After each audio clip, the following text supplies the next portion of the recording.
time has come. Year 14, Kingdom Death.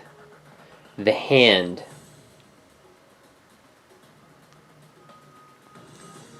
The time has come. It's year 14, and my long-awaited friend has returned to me. The Hand. This is going to be a nemesis encounter versus the most ridiculous enemy that we have seen so far.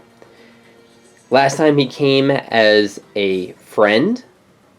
He taught me how to master using the shield, but he has returned, I'm guessing, to see how my settlement's making out and how strong my settlement is doing in this land of Kingdom Death. This is Lord Epion with Hit Points Gaming, and this year we fight off against this little puny miniature right here. Just some guy in some pretty regal armor and a sword.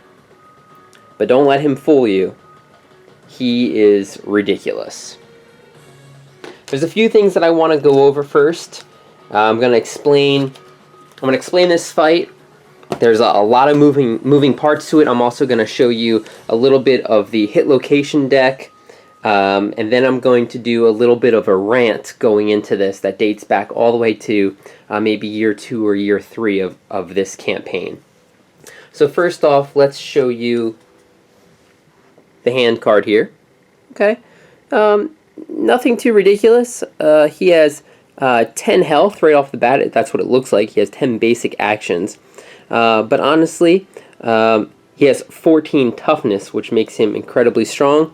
5 movement, which is pretty standard, and then a bunch of cards that come with him to make him special. He has the penalty move down at the bottom here, which we'll go over now. And it says that the hand points at a random survivor. They must roll on the table below. You roll a d10, and on a 1, he just crushes your skull and you die. And then on a 2 or more, your ribs suddenly twist inward to puncture your heart. If you have no survival, you die. Otherwise, lose all survival and suffer the broken rib severe injury. So you never really want the penalty to come into play, and I'll show you how it actually does come into play. Let's see, his basic action is picks a random survivor. If he has no random survivor, then it goes to the no target penalty. And then, as you can see here, he has a speed 2, accuracy 2. His base damage is 5. Yeah. After damage, bash and knockback 10. And then he teleports to the middle of the stage. So that's just his basic action here. One of the things that he comes with are these 3 different lenses. A green, a blue, and a red lens here. Okay? And I will get back to those, because what every survivor has, it feels like kind of like honestly like a Legend of Zelda fight, one of the beginning bosses, or like a World of Warcraft fight. So there's a lot of thought going to this boss, and I think it's great, but I also think there's a slight downfall to the hand, which I'll get into. So every character is going to get one of these polarized aura cards. Okay, let's read those now. If a survivor has the same number of red, green, and blue affinities, they have a white aura. If a survivor has more affinities of any color, red, blue, or green, their aura is that color. The survivor's aura may have at most 2 colors. So when you set up your gear grid, if you have, let's say, 2 green auras and 2 green affinities and 1 red, then you have a green aura. If you have 1 red and 1 green affinities, then you have both a green and a red aura. If you have no affinities, or you're tied across the board and everything, then you have a white aura. Now your aura is important for 2 reasons. One, going back to these lenses. So we talked about the 3 different colors. So let's take a look here. When a survivor with a red aura, because this is a red lens, wounds the monster, flip red lens to open. When a survivor with a white aura Wounds the monster, select a closed lens and flip it to open. Only flip one lens card this way per wound. So every time you wound the creature, you're going to flip one of these lenses over, depending on what your aura is. If you're white, then you actually get to choose. So they're all the same, at least these cards are. And when you flip them over, then their eyes are open. Let's take a look here. While the red lens is open, the hand gains this little red open symbol here, and this occurs on his hit location and a lot of his actual attack cards, which you'll see soon. When the red lens is open, attack rolls from survivors with the red aura only hit on perfects. So if you have a red aura, you pop them, you do one wound to him, you flip this card over, now this red aura is activated, and now you can't hit him again until this eye gets closed. And there's ways that closes this eye, again, through wounding him, maybe through certain moves that he does. So you're kind of juggling between this color system. Impossible eyes is another trait that he has. The hand can see everything. When the hand suffers a wound, place a token on impossible eyes instead of moving a card to the wound stack. So you don't actually take a card out from the AI deck. So he has 10 basic actions. Those are the same basic actions that he's going to have through the game. I can't take cards out of that deck. I actually put wound tokens on this impossible eye here. And at level 1, 12 tokens is how many I need to put on here to actually beat him. When the number of tokens reaches the limit, remove them and flip this card to respect. So there's actually, I don't know if it's a spoiler because you're watching this again, there's 2 ways to beat the hand, and this is one of the ways. All out fighting him. When you put 12 wounds on him, or 12 tokens on Impossible Eye, you're going to flip this card, okay, and read respect. Now, I've never actually beaten him this way. So I don't know what's on the back of respect here. Maybe it's something really good. Maybe it's something really bad. I'm not too sure. Is that what we're going to find out today? Probably not. Because I don't think I can beat him. Alright. A next move that he has is Ghost Step. This is another trait. Ghost Step has unlimited range. Move the monster until it passes through the target, then stop and turn to face the target. Any survivor of the hand passes through while performing Ghost Step suffers 1 brain damage per monster level instead of collision. Any survivor of the hand ends its movement on while performing Ghost Step suffers collision normally. So he can basically teleport across the entire board to get to you. That's how ridiculous this guy is. You cannot escape him. Another card that you put into the deck is called Applause. Now, when I first played against the hand, I didn't read what this card did at the bottom, but I just read the top here. At the start of the showdown, place this card face down at the bottom of the AI deck. So that's what I did. I just took this card and I put it at the bottom. And it gave me a hint by the name of Applause that something might happen. And this is actually the second way that you can beat the hand. If you get through his entire AI deck, because it doesn't get reshuffled, and you get to Applause, you win. Because again, he's just here to test our settlement. At least that's what I think. We don't know much about the actual story of Kingdom Death, but I think this is just one of the leaders out there. You know, maybe he's the main guy, or maybe he's just to test people. I know there's the King's Men that come around, but he came to my settlement and he's just testing me. And he's super strong. So if we can just survive the fight and get to Applause, we win. And that is the strategy that I'm going to go for today. Now, going back to these eyes, these lenses, okay, and this is one of the reasons why I just try to fight to survive. Because if you fight and you flip these lenses to open, here's an example of an AI card. I'm going to have to reshuffle the deck. But you'll see here, here's a basic action, basically. You know, speed 2, accuracy 2, the 5 damage. But if he has one of those eyes open, so say I damaged him and I open one of these eyes, he gains these abilities. So this is attack gains +3 speed and +3 damage. Oh my god! So if I try and hurt him, and I put one token on there, and this red eye just happens to be open, and I pull this card, it gets insane. So why, here's my question, why would I even attempt to do that? If I can just try and survive this fight, well, that's what I'm going to do. And I think that's, again, I don't know what applause does, so maybe you get something really, really, really good. But just off the bat, it seems like so much work went into this monster, and I would love to actually go out and try and fight him with these eye systems. And this is what I did the first time I fought him halfway through the fight, and I was just getting decimated. So I just tried to cling on to life and get to applause, and that's what I did. And that's really just what I'm going to go through in this fight.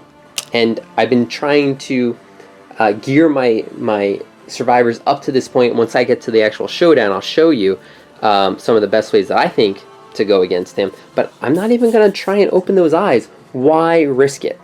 Right? Okay.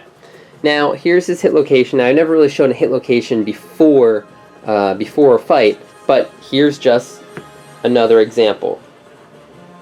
Sometimes, depending on what hit card you get, obviously, there'll be reactions depending on the eye as well. And maybe sometimes some of these can help you, but again, some of them can be can hurt you. So this is, if his eye was open into the red, you would have to let me start over. This attack would gain first strike. So there's other reasons throughout this deck that could make it even harder to have these eyes open. And then there's also ways in here, like if you wound him, then that's how you close the eyes and you restart over. Really cool fight, but I feel like we don't actually get to see the entire thing. Okay, now, if you want to skip over this next 5 minutes, because I'm probably going to rant a little bit, or if you want to listen and maybe you can weigh in on your opinion, maybe you can help me out, but here's a question I have. Now, actually, I just saw something on his basic action, which they brought up on the forums once. Okay, so obviously on here, pick target random survivor. Then no target the penalty. Okay, so when you think about it, a random survivor, you can never not pick a random survivor, so it's never going to get to no target the penalty, right? And that's one thing I saw on the FAQs. They said, why even put this on there? And I believe Adam responded, I think he said just because. There's no way around it. Maybe in future expansions you can actually skip something. I'm not too sure. Okay? But that's this card. My question, and maybe that answers what I'm about to say. Again, this is just a rant, and I do apologize. We have the card we were just looking at, Liver Blow. Okay? Pick target. Survivor with the most green affinities. Okay, that's simple. I'm going to look to see who has the most green affinities, and that's the target I'm going to go after. But here's my question. If no one has green affinities and everyone is 0, what do you do? Is it a random person? Do you get to pick? Because right here, why would they then put closest threat as the next option, then followed by no target the penalty? Okay, so there's two parts to this. If closest threat wasn't there, and it just said no target the penalty, then it would kind of look the same thing as this. And again, I would pose, well, they just put it there just because, like the FAQ says. Just because they have to have a no target the penalty. But why would they add extra text saying closest threat? So survivor with most green affinities. So I'm thinking if no one has green affinities, right, everyone's at 0, which is a tied case, then it would be the closest threat. And this is how I'm going to play this showdown. That's how I believe this should be played. I wonder if people agree with me. Because let's go back to year 2 or year 3 to a very similar card, but this time on the White Lion. And I know we talked about this. Bloody Claw. Closest survivor with the most bleeding tokens. Okay, well, what if no one has bleeding tokens and we're all tied at 0? Now again, if we're all tied at 1, same thing with the green affinity tokens, we physically have them, we physically have bleeding tokens, then I would get to choose, or it's random. I think I get to choose. I understand that. But I believe a question came up, and I think this happened in my actual showdown. No one had bleeding tokens. So that's why I went to the no target sniff. The same thing, I feel, as if I didn't have any green affinity tokens. I'm accounting 0 as not a tie and moving on to the next target. So that's just something I wanted to pose. And I didn't bring this up. I think I mentioned that there was something I was going to show later on, and I was thinking of this instance. So what do you guys feel? I really appreciate the feedback here. I don't really know if it's actually been officially answered, but this is what I'm wondering. If it's tied at 0, do I just go down the flow? Would I go to no target sniff? Would I go to the closest threat? Because again, if there's no closest threat, everyone's laying down on the ground, then I would do the no target, the penalty. So I just want to throw that out there. Thanks for listening in. For all those people that skipped ahead, that's fine too. I totally understand. It's been 16 minutes. I haven't even done the fight yet. Okay. And I might even add a tag in the very beginning saying the fight's not even going to start till 20 minutes in. So, all right. Next, I'm going to show you the 4 characters that I'm bringing out. And one more thing that I have to take care of before proceeding. So let's swing the camera around. Okay. Now, last fight, we came upon a mask salesman. Okay, and they gave us this death mask. And I went on to this whole joke about, oh, how cheap it was. I just had to give them, I don't even know what I gave, a dried acanthus or something silly. Sure, why not? But I forgot to set my survival all the way back down to 0. And one of our viewers caught it, and it was actually a really good point, because I used Royal G at the end kind of like as an scapegoat. I had her pull the White Lion's attention, and then I had her dash away so she wouldn't get attacked, and then I just jumped on and killed the White Lion. Now, my strategy probably could have been different if I knew about the survival, but that was my fault, right? So I have to go back and judge myself. So I'm actually going to roll basically, Royal G has to get attacked by the White Lion, and then she's going to have to get grabbed and pulled by the White Lion. Okay? So I think the White Lion had had the +1 damage because it was level 2, and then +2 damage tokens because it was enraged. So that's 4 damage that I'm going to have to get it hit with. And the attack was, I had it written down here, so I might have to pull it out just to take, actually I'm going to pause it right here. Alright, sorry about that. It was the bat around action. I just had to go back and double check the video and all my notes. So this is what I have to perform against Royal G. So it's going to be a speed 2, so really speed 3 because it's a +1 token. Accuracy 5 or more, which is helpful. And then it's going to be a total of 4 damage. And then after damage, if I survive, he playfully bats me around and I'll suffer 2 brain damage, but she had 3 insanity, so she's okay there.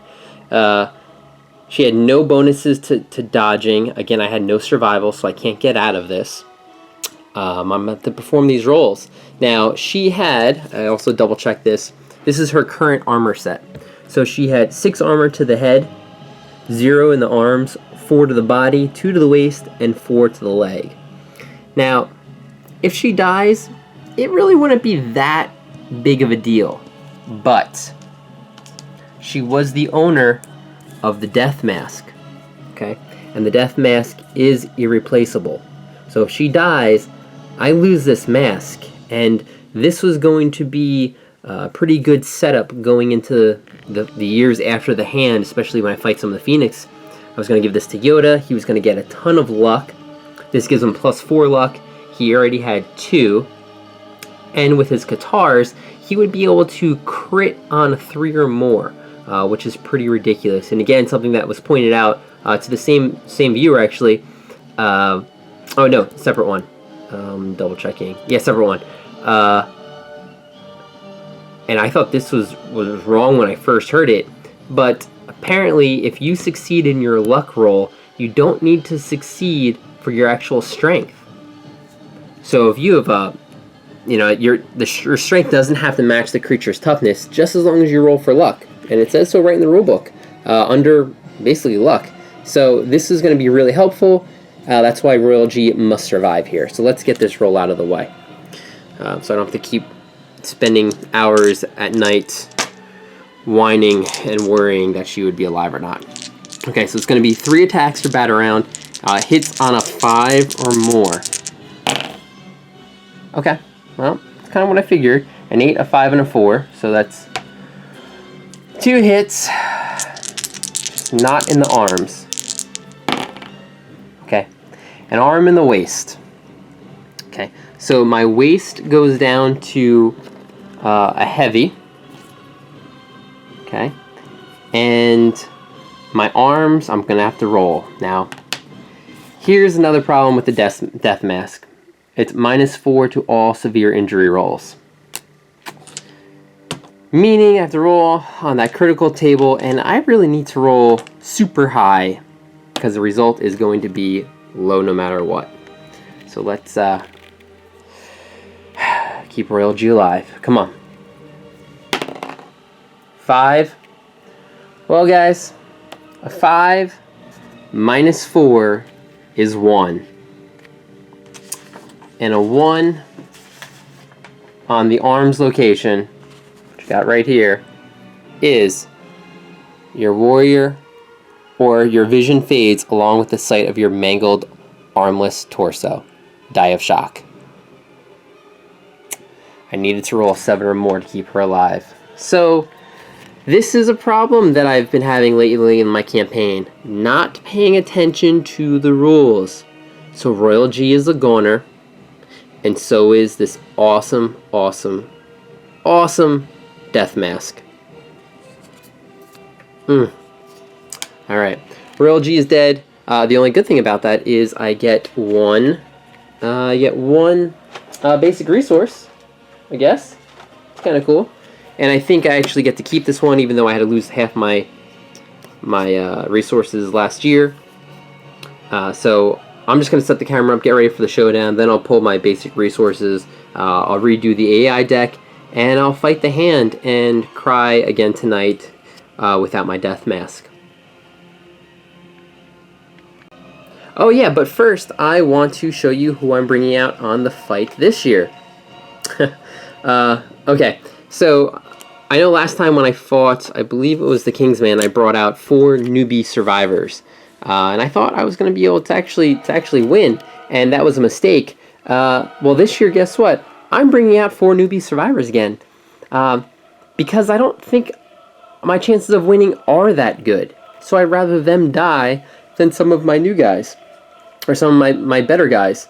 And if they survive this fight, well, maybe they deserve to stand alongside the elite, 1 or 2 that are still surviving in my settlement. That's pretty good.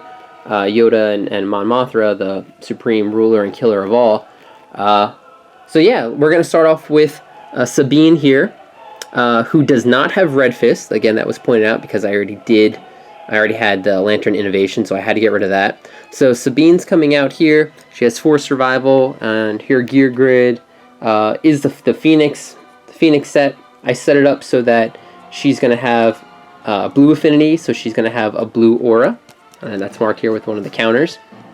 I took off any of the other, well, I took off the death mask, obviously, because I just had to get rid of that. Next is going to be Dark. So these are some of the new survivors that were just born, who do have that 2 experience, remember. So this is Dark here. I think he is going to have a red aura, because this 1 red affinity. He's the Orator of Death, if that comes into play at all. And I gave him a round leather shield. So I believe the best way to fight against the hand is by getting a lot of shields because you need a lot of armor, and monster greases because you want that dodge. And really, because of what happened last year and I lost half my resources, I couldn't build my extra shield and I couldn't deck out with all of my monster greases. So this plan that I had in place almost from the beginning didn't pan out. Thank you, Kingdom Death. Next is going to be Luke. Luke was one of our mid survivors, but he lost an arm in, I think, the triathlon. So he has a dismembered arm. So why not? Let's send him out there against the hand. Let's see what happens. He's using the rawhide set. Also, I'm giving him the whisker harp because I don't know if I forget if the hand has moods or not. But if he does, whatever, I might be able to get rid of some. And I set him up to have a blue and a red tied infinity, so he has two colors here. Okay, and then finally we have Force. He's going out with the leather set, and I have him set up. So take a look at this. He has 1, 2, 3 green infinity, so he's got the green infinity. So that's his aura, green. But he also, when I draw for picking targets, he actually has 1 red affinity here. So he's tied with all the other people that have red affinities, because the pick target says, pick a survivor with the most red affinities. So he's in that grouping, even though his aura is green. Okay, I'm going to point that out there. So again, I'm going to set up the showdown board, which I already drew for the terrain. I kind of have it set up. I just need to clean it up, and we'll get into this fight like a half an hour from when I started. So I'm going to have to point that out to people that don't like to hear me talk and rant. Thanks.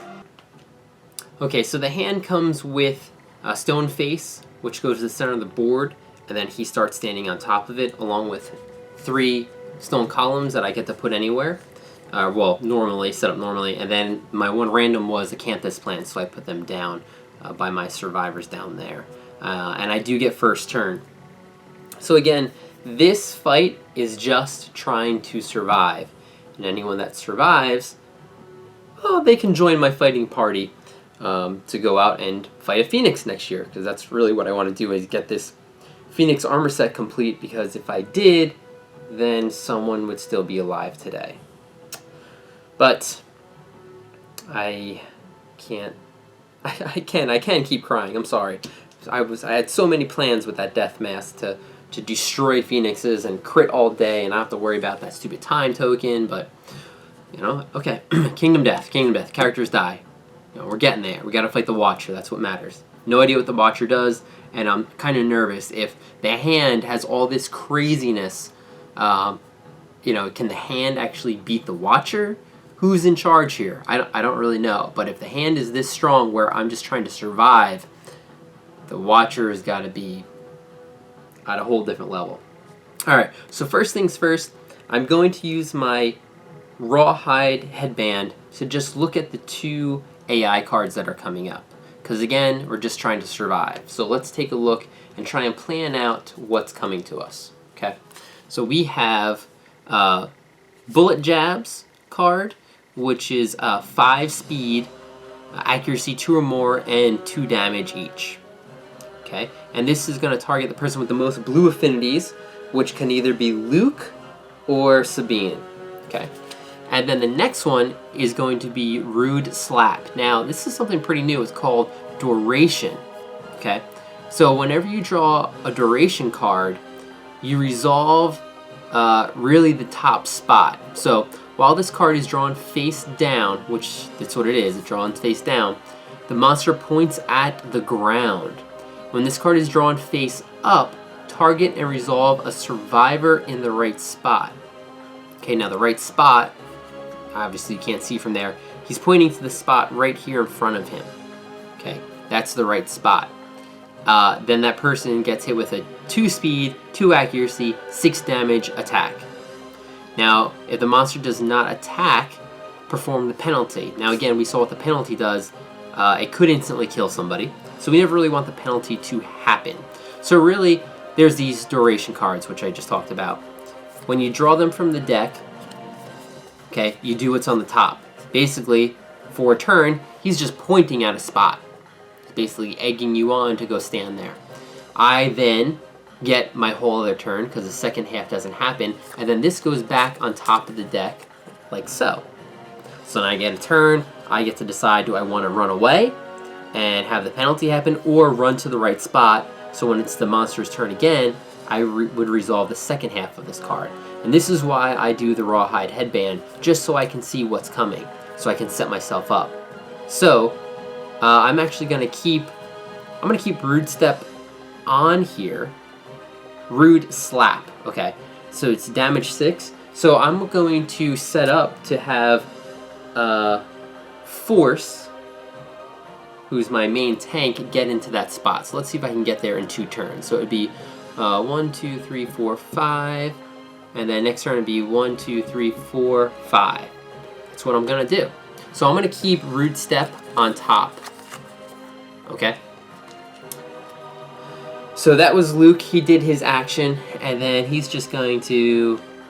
he's actually just going to stay there. Okay? Next we're going to have Dark. He's going to search the Acanthus plant. 8. Yep, that should be something good, right? 1 fresh Acanthus, which could come in handy during a fight like this. Look at that strange. I need to stock up on my fresh Acanthus, because I don't have any dried, and I'm getting into some dangerous territory right now. Okay, so again, the fresh Acanthus, for people that don't remember, archive this to fully heal 1 hit location, including injury levels and armor points. So awesome. And if I'm next to a survivor, I can use it on them. So Dark has that. This goes away. And we're just going to move Dark like up a few spaces, just to prep. Next we'll have Sabine. She'll just move up some spaces as well. And then we'll have Force. 1, 2, 3, 4, 5. Just making sure I get to the right spot next turn. Okay. So that's my first turn. Okay. Now we're going to draw the monsters card, and we know what it is. Rude Slap. This is where the hand just points at the spot right here. And yeah, I already messed up, didn't I? Because you need to spend an action to get on top of the giant stone face. Yeah. Well, that's silly of me. But I'm glad I caught that now. So this stays in play. It goes on top of the AI deck. Because really what I wanted to do was use my action to block with my shield. But I think I'm still going to be able to. So, my turn. I'm going to go with Force. 1, 2, 3. I'll spend my activation to go up here on the pillar. I don't know if... It's like the only piece of terrain that I was able to keep in 3D, and alright, I'll just keep him there. I know what spot he's in. So he's standing up there. He uses action to go on top of the stone face. But what I'm actually going to do is I'm going to surge, okay, to get an extra action, and I'm going to use that action to activate my block on my leather shield. So I might have used this before in the past, but this is why you need to have shields with your characters, especially on the hand fight. So, block 1. I spend an action to ignore 1 hit the next time you are attacked. Lasts until your next action. You can only block 1 at 1. It cannot use block more than once per attack. So, he's standing here. I use the survival. I'm going to block at least one of the monster's attacks. Okay? Now next, let's have Luke search that Acanthus plant. 6, I think 6 is gain survival, I believe. Yeah, gain 1 survival to consume it. And I'm already at 6 survival, so it does not matter. So that goes off the board. And then let's move. We'll move with everyone else just a little bit up. And I think that's it. Okay, so now I'm going to draw from the top of the deck, because this is face up, Rude Slap. So it's speed 2. Because this is a level 1 monster, he doesn't have the extra tokens, because that would be even more crazy. So it's 2 speed, accuracy is 2, damage 6. Okay, so this is why I've got my tank there, taking this spot. So hits on 2, I have Monster Grease and the upgraded Monster Grease, so needs a 4 to hit me. 2 attacks, a 4 and a 9, so that's 2 hits, okay? Well, one of the hits I block because of my shield, right? So I only get hit with one of them. Well, let's find out where. To the body. So I'm actually going to spend a survival to dodge that one hit. We are 1 AI card down. We've got 9 more to go. Again, this is why the shield's pretty awesome, and why you need to have survival. Now, because I made the mistake, I had to burn through a second survival to get up here, but so far, I'll still take it. Alright, so it's back to my turn. I'm going to use the Rawhide Headband again. Now, we know what one of the cards was. It was Bullet Jab, and that was the most blue affinities, which is Luke or Sabine. I'm going to be able to select, and I'll probably have him go after Luke because he could do some dodges. It's only 2 damage, so he'll be able to survive a little bit longer. Okay. Actually, Claws goes to the bottom. And the next card, is another duration. So it's Take Your Best Shot. When this is drawn face down, the monster turns to face away from the most possible survivors. Then it moves 1 space forward and crosses its arm. Okay, so he's going to turn around and walk this way. While this card is in play, the monster gains -10 evasion. Whoa. If a trap card is revealed for any reason, place the monster behind the revealer. The revealer shuffles the following. Suffers the following depending on what your eye you have. When this is drawn face up, draw an AI card. Okay, so really, this is an awesome duration card because this is him just allowing me to attack him from behind. -10 evasion, so I'd be able to hit on 2s. But again, I'm not going for the actual attacking side. Again, which I feel like such a punk not doing it that way, because I would love to go toe-to-toe with the hand here. But I gotta survive. I gotta get to that Watcher. Maybe if I fight him again, I'll actually try and fight him and see what Respect does. But we are going to do Bullet Jab to go on top. Let's have that go first, because then I know I'll have Take Your Best Shot, and I'll have some time to move around and maybe heal up with Canthus Plants. Okay, so that was Luke's action, and we're going to have Luke be the one that gets attacked with by Bullet Jabs. So he's going to maybe just like move up to here. Okay. Next we'll have... Oh, Luke does not have the shield. Oh, that's unfortunate. Then we're going to have... Who's my guy over here? Force. He'll just spend an action to drop down. So I'm back down on the ground. And we'll have everyone else kind of just like gather around. Okay. So, monster's turn. We know what card this is. It's going to be Bullet Jab, Survivor with the most blue affinities, which is these two guys. They both have 1. I'm going to target Luke. So he does his Ghost Step, right? So he teleports behind me. Okay, I suffer 1 Insanity, which is actually... I actually get checked off there because I don't have any Insanity. So I'm going to have to use that Orator of Death. Once per showdown, yeah, I'm going to have to do that. And a good thing Dark has that. So Luke gets hit with 1, which is fine. I don't have to roll on the chart. But then I get hit with this Bullet Jab. So it's 5 speed. I have to survive this. Accuracy is 2. Okay. I have just the Rawhide Vest. So hits on 3s. Oh. I actually didn't mark that, and that was actually a reminder. I think I did it with everyone but Luke, because I filled this up beforehand. If everyone remembers, I did the Shrine upgrade, and everyone got 1 Insanity. Well, I actually didn't mark my 1 Insanity for Luke. So that is what I just lost right now. Everyone else, I did remember to do the 1 Insanity for. So, in case you guys were following. Okay, so 5 attacks. Hits on 3s. Let's get 1 miss in here. Oh, okay, 2 misses. A 1, 2, 3, 5, 8. Okay? 3 hits, 3 locations, the head, the body, and the hand. Okay?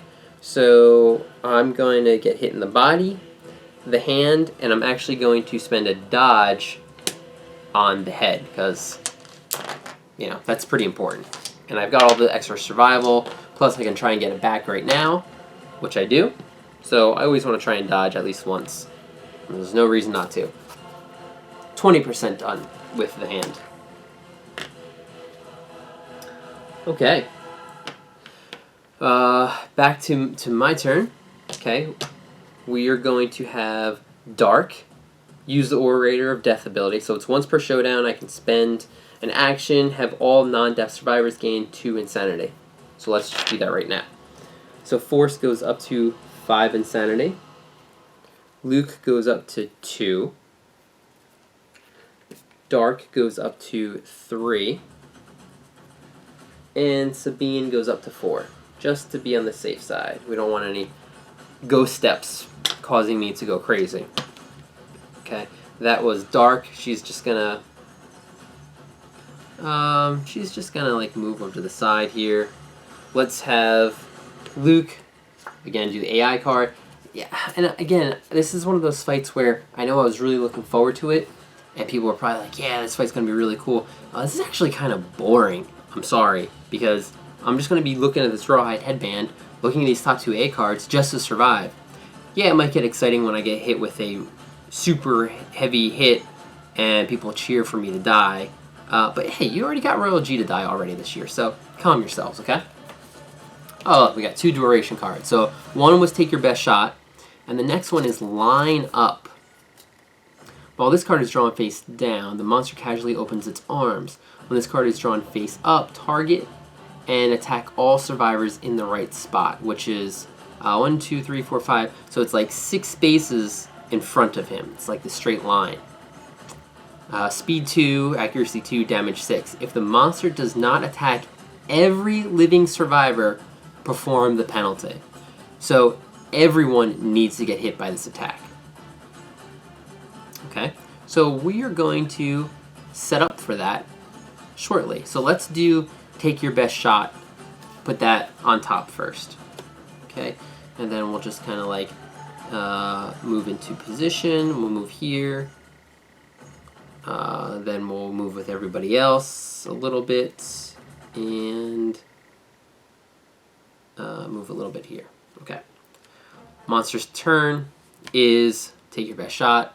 So when it's drawn face down, the monster returns to face away from the most survivors. Then moves 1 space forward and crosses its arms. So this is when, while this is in play, I can hit him. He has -10 evasion. Fine. That goes back on the top of the deck. Now it's my turn. Now knowing that the next card is going to be the right spot, let's set up for that. So let's do 1, 2, 3, 4, 1, 2, 3, 4, 5. 1, 2, 3, 4, 5. 1, 2, 3, 4, 5. Okay. So let's have Dark. 1, 2, 3, 4, 5. Move here. We'll have Force. Move here for 5. And he'll just block with his shield. Sabine will move here. And then Luke will move up here. So everyone's going to get attacked, even though it's not going to happen this turn, because now it's the monster's turn. I draw, Take Your Best Shot from the top, and what happens is when this card is drawn face up, draw an AI card. Okay, 30% done. Draw an AI card, which is Line Up. Okay, so we know what this is. So I have 1 turn to do the lineup, which is where I'm sitting. Now again, if I was attacking him this entire time, okay, and I had some of his eyes opened while this attack was in play, not only would this card do 6 damage, but if his red eye was open, it would gain bleed 2. If the blue eye was open, it would gain +1 speed, +1 damage. And if the green eye was open, I couldn't block or dodge this attack. So again, I ask everyone, why would I fight and attack the king's... Why would I fight the hand? It would just make this so much harder. Okay? So we've got lineup ready. It is my turn. Everyone's in the right spot. I'm going to block with Dark, and I'm going to block with Force. And the other two, they're just gonna hang out. Okay? I'm gonna hang out. Back to the monster's turn. Boom. Line up. Okay? This attacks every single person. Ooh. Okay. So let's start with, we'll go this way. We'll go from your left to right. So this is Luke, okay? So it hits on a 2. He's got the rawhide, the chest piece, so these are 3s. A 1 and a 10. Sweet. So this is 6 damage to the body. Well, I'm going to spend 1 survival to dodge it. And I don't get the survival back. So that's 1. Next is going to be 2 attacks on Dark, who has a shield up. I've got no evasion bonuses. So it's 2 hits. Okay. Both to the body. Well, remember I block one of them, which I actually should have done before I rolled a hit location. I block one of them because I have the shield, and I'm going to dodge the other one, so I don't get hit at all. Next is going to be Force, who has the upgraded Monster Grease, so I get hit on 4s. A 1 and a 10, and a 10 gets blocked because I had my shield up. Next is going to be Sabine, which is the only one that really could get hurt here. A 2 and a 7, and unfortunately the 2 is still a hit because I have no way to get around that. So it's going to be 6 damage to the body and the body. Well, I guess I'm going to get hit in the body because I'll dodge one of them, and then I get rocked. My armor basically evaporates from the hand. The last for everyone else is just like pff, pff, nothing, block, block, block. Poor Sabine here has no idea what freaking happened. Gets rocked and falls down because it was a heavy hit. So the first touch of the hand, and she's down. Okay, so lineup is done for. So I'm 1, 2, 3, 40% done with the hand.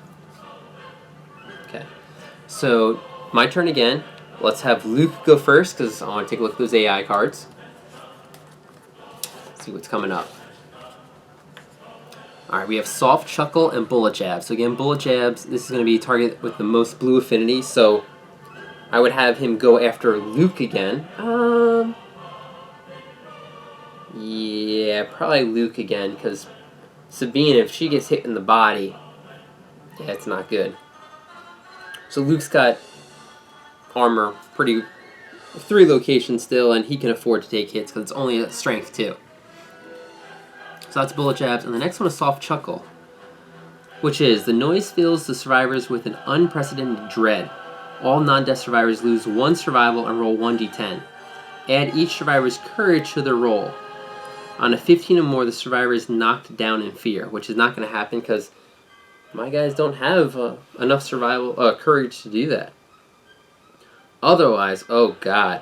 Otherwise, they suffer 5 brain damage, gain a -1 accuracy token from their shaking limbs, and full move directly away from the monster. Then, the monster stretches its limbs and flip all lenses to close. So here's one of the ways that you could close all the eyes by getting this card. Well, this is going to hurt because I'm going to suffer brain damage, and I think 2 people are going to have to roll on the table, so I'm just going to put that down at the bottom and do Bullet Jabs first. I don't think there's any other way I can gain insanity. Let's see. I had that white lion helm, but I don't have the correct affinity set up. That would give me insanity. I don't I don't think anything else can. Excuse me.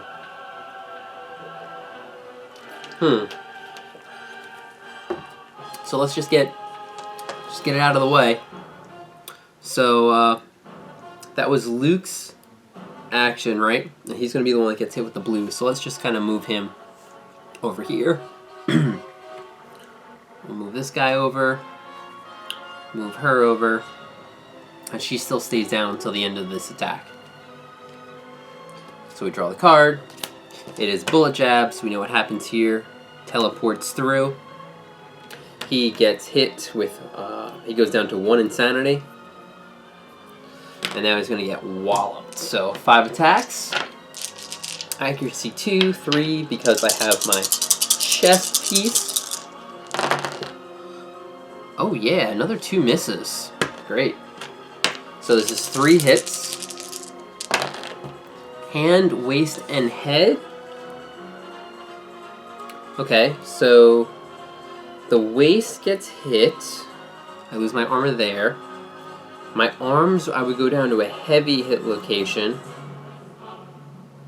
So I'm going to dodge the hand, and I'll take the armor away from the head piece. So I dodge the hand, see if I get my survival back. I do not. Okay, so that is bullet jabs. Now again, if eyes were open, bleed 2. This would have gotten +4 accuracy, +1 damage, and a green, not blocked or dodged. So, again, why would I attack him? Halfway done with the fight, everyone's still surviving. Good news. Okay, so she stands up. Okay, let's get some more monster music going in here. Okay, we're going to do the rawhide headband. Same strategy. So far, so good. We know the soft chuckle is one of them, and the other one is liver blow. Survivor with the most green affinities, so that's going to be Force, my tank here. He would ghost step.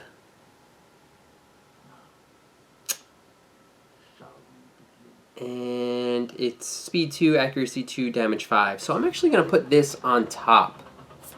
So I'm going to put liver blow on top. Okay.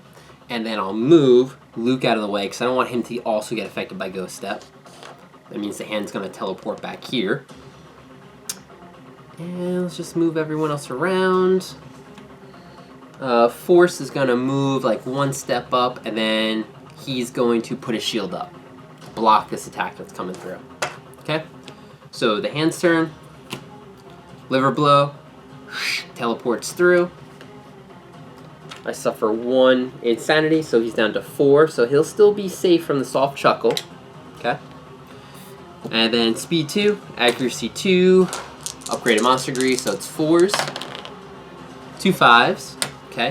Well, I block 1 of them because of my shield. So I get hit with a 5 damage attack to the head, and I'm just going to dodge that. While I still have my survival at least, because I'm going to be losing 1 survival. Do I want to do that? No, you know what? I'm actually going to take it. I've got so much armor, in case I need my survival later on. Let's go down to 1 damage, 1 armor in the head. Okay, it's only 5 damage. Great. Alright, back to me. Well, guess what? Rawhide headband. We have liver blow again, which is the same exact attack. And then we got our soft chuckle. So, do I want the liver blow to go now? I would, again, get hit with ghost step. I guess it doesn't matter which way. So let's put liver blow back on top. Let's just set up a little bit better. Okay. He's going to block again like normal. The hand goes again. Liver blow. Most green affinities. Teleports through. I get hit with 1 brain, so I'm down to 3. 2 attacks. These hit on 4s. An 8 and a 4. Okay, so I block 1 of them because of my shield. 1 hit goes to the head, and that one I will absolutely dodge. Okay, so liver blow is out of the way. Okay, so I am 80% done with the fight. So the next 2 cards here, because I don't think I can actually put Applause like on top of another AI card. It just doesn't make any sense. So I'm not gonna cheese it and do it that way. So, because then I could probably put, you know, Soft Chuckle below Applause, but I don't know if you can actually do that. Maybe you can. Let me know if I could. So, Rawhide Headband. I'll spend my action for these top 2. So we got the Soft Chuckle, and then it looks like the last card I have to worry about is Full Powered Flick. When this card is drawn face down, the monster proudly raises a single finger. When this card is drawn face up, target the survivor with the most armor points. Well, that's probably going to be Force over here. Target is doomed, so I can't spend survival. Perform Ghost Step, then attack target. Speed 2, accuracy 2, damage 4. But look at this. This is actually really cool, and I actually wish I was fighting with the eyes open, because if the red eye was open, after damage, this attack causes bash and knock back 19.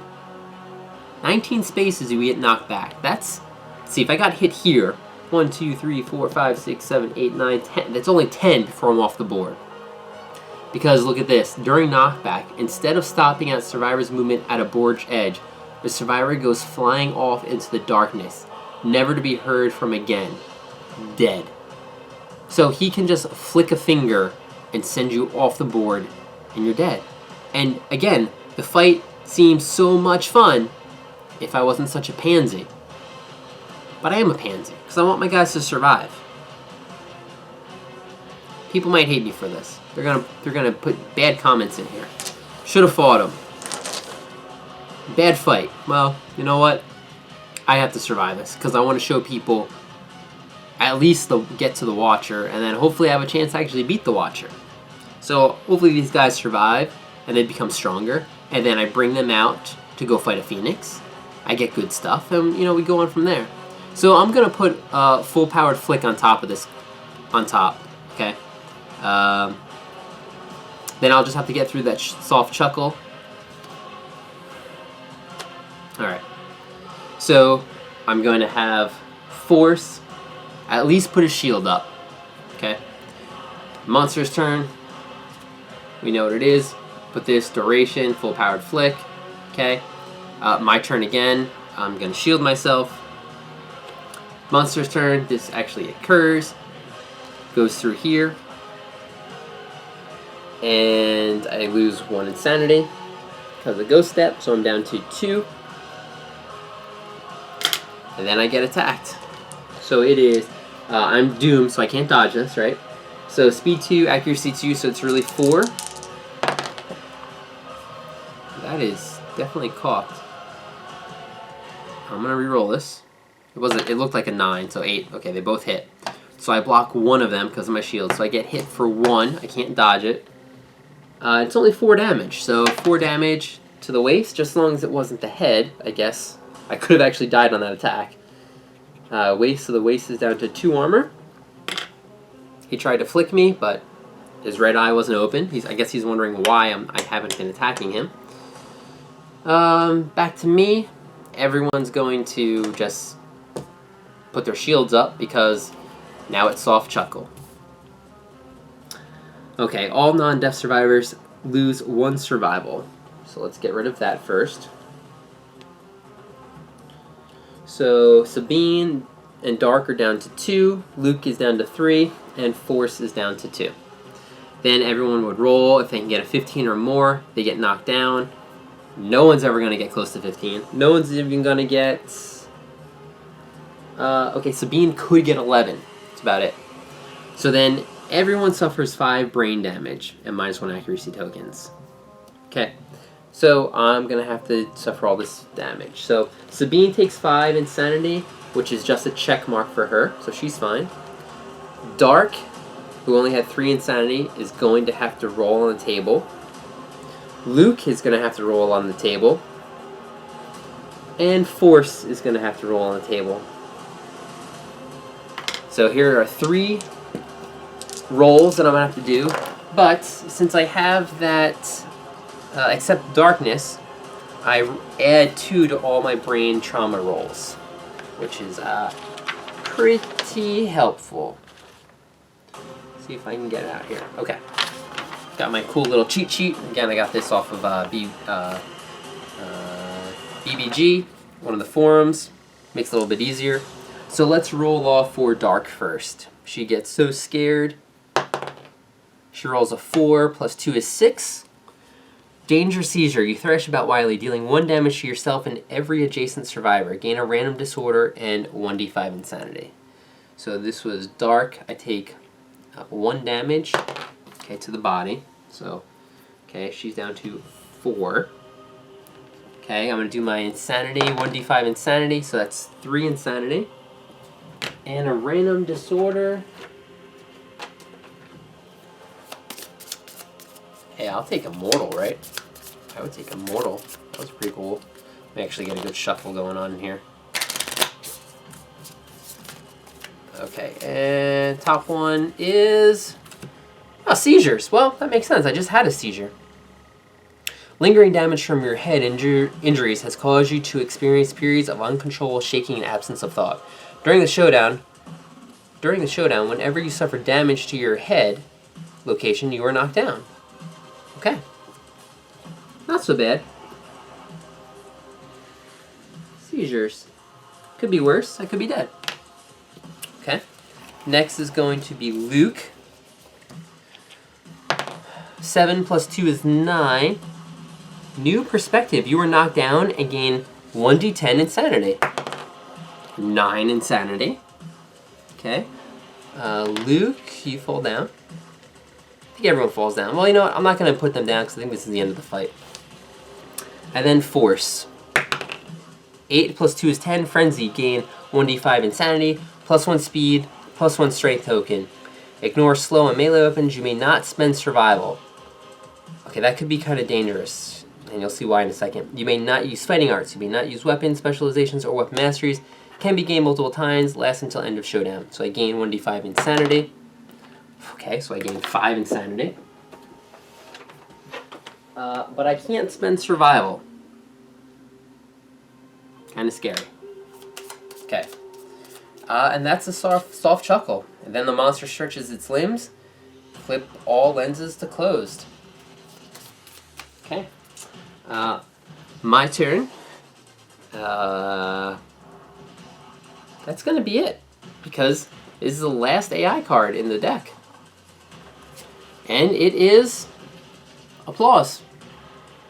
And this is what happens at the end of the hand fight when you get to this card. Now, I've never got here with all 4 characters. That's pretty crazy. I usually get here with 1. I think one time I got here with 2. I think I fought the hand twice previously. Having the shield, super helpful. Having multiple shields. If everyone had a shield, you're blocking a hit, and then you could dodge. You only really had 2 speed. So a level 1 hand isn't that bad, as long as you don't get hit. You do get hit. You saw what happened to Sabine. She just got knocked on her ass. So, all right, Applause. The survivors fall to their knees in agony, their bones suddenly twisting and changing. For each survivor, cure all broken injuries and roll 1d10. Well, no one has any broken injuries. The dismembered arm, I don't think... Is that broken? That would be cool if Luke could heal that.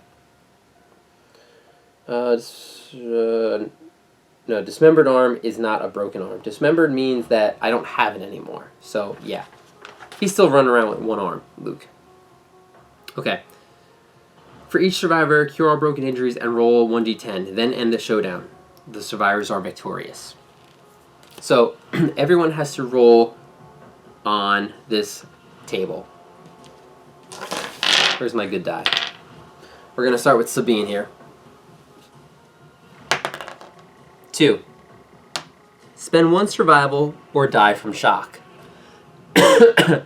She's going to spend 1 survival. Now here's the problem. Force cannot spend survival because he's frenzied. So if I roll that with Force, he dies. Get that die out of here. Next is going to be Dark. He rolls for the Applause and rolls a 2. Spend 1 survival. or die. Luke, come on, buddy. 1. The pain is too great. You die. Okay, well, Luke is goner. And force 5. Gain +1 permanent strength. Okay. So force actually gets stronger, the person I was worried about. Luke here gets killed off. So when you beat the hand, he claps. I guess he was displeased with Luke because he only had one arm. I guess maybe he thought that that was my weakest survivor and I shouldn't have him in the settlement anymore. So he just killed him. Or actually, the pain was too great. He just died. So on a 4 to an 8, 4 to 6, I gained +1 permanent strength, which is great. But if I had rolled a 7 or more, which is kind of what I was going for, you gain +1 permanent strength, +1 accuracy, +1 evasion, and a random fighting art. So you become, like, you became slightly, how do I even say this? Some of the hand's power infuses onto you, and you become that much stronger. Accuracy and evasion, the strength is okay, but accuracy and evasion, wow, that's really good. But 2 of my characters were wimps, and I had to spend survival. My 3rd character just died. Thanks, Luke.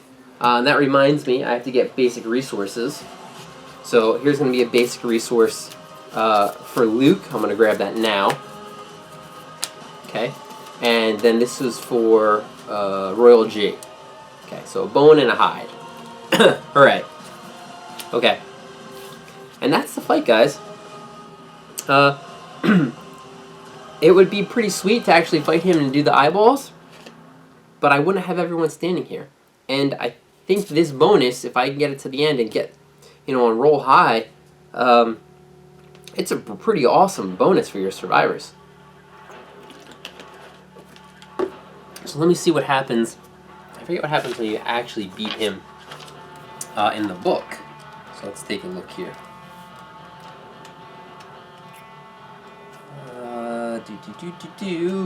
The hand. If I actually had to fight you, you would be really, really tough. Okay, the hand. Rewards. The hand hesitates before leaving. Thanks again for telling me how to learn how to use the shields. Roll a 1d10 and consult the table below. Your group gains any listed resources or gear. Alright, so let's roll this 1, because it can't be a 1 again, right? 6. The hand is a sore loser. Oh, great. And punts a broken lantern. Okay. 1 random survivor.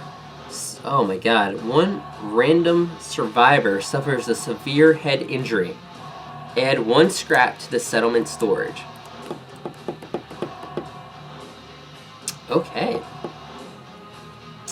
So a random survivor gets a severe head injury.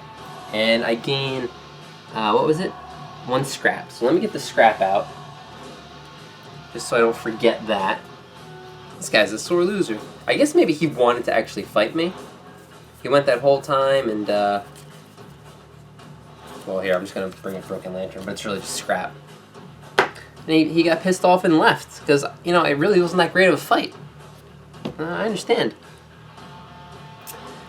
Okay, and then I have to randomize what survivor gets hit here. So, how am I going to do that? I have, let's see here. Where's my list of survivors? Well, Luke died, right? So let me mark that off. Luke, sorry bud, died to the hand. And Royal G died, so I'm down to 13 survivors. Okay, so how can I randomize out of 13?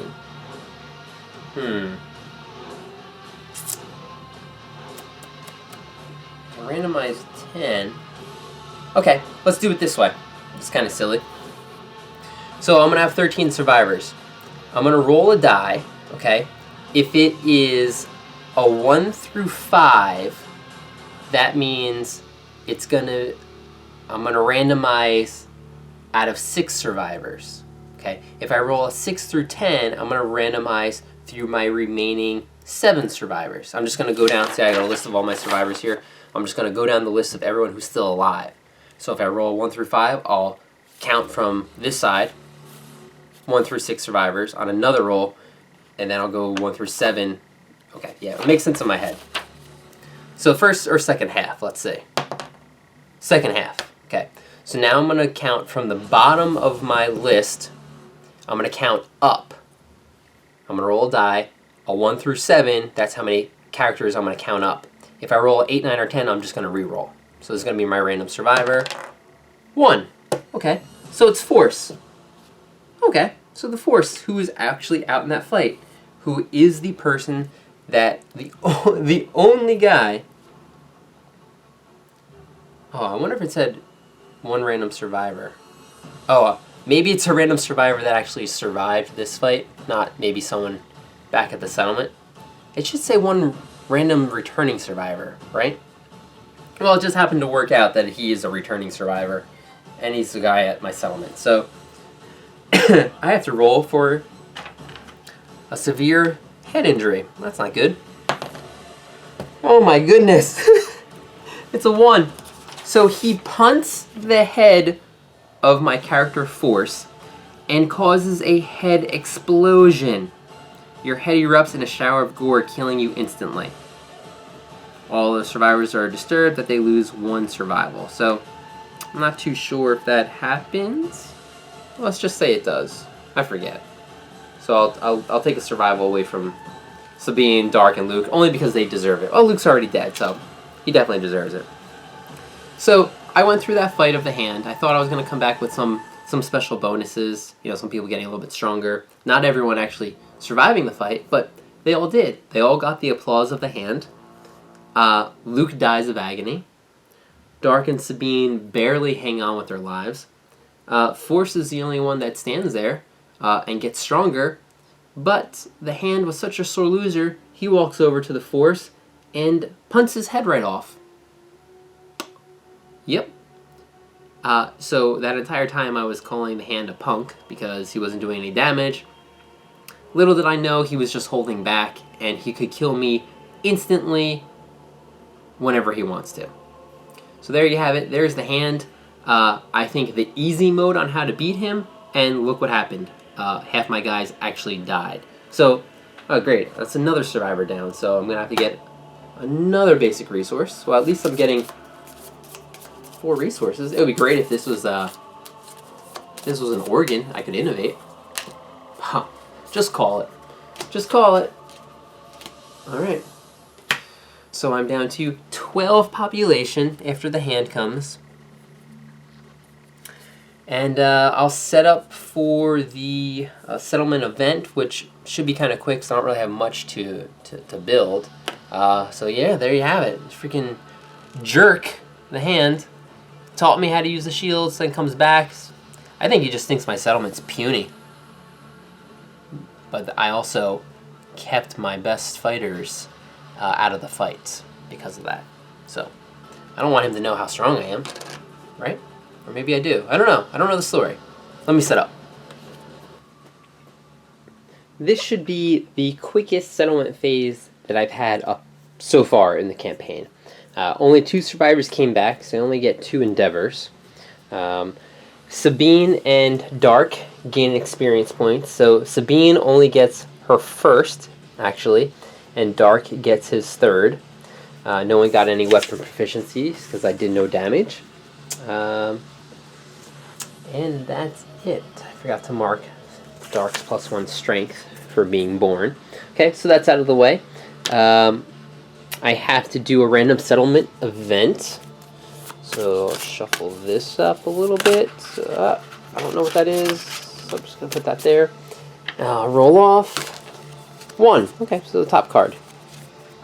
You know what I don't want to happen, right? Dark Dentist. Okay, let's see what we got here. A cloaked woman enters the settlement. All that can be seen beneath her hood is the sparkle of perfect teeth. She offers to improve the survivors if they are brave enough. That's kind of crazy. I just went to the dentist tonight, and I had some fillings put in, so that's kind of weird. Dark dentist. It's kind of what I felt like today. All right, lingering effects. So this can happen during this settlement year if I choose to, which kind of stinks because I bet I'm going to need either endeavors or resources, which I really don't have much of. So mend bones, 3 bone or 1 skull. If the woman fixes your broken mouth, heal the shattered jaw. Okay, I don't think anyone that's alive has a shattered jaw, so that's not bad. Monster tooth dentures. The woman upgrades your mouth, gain +1 permanent strength once per lifetime.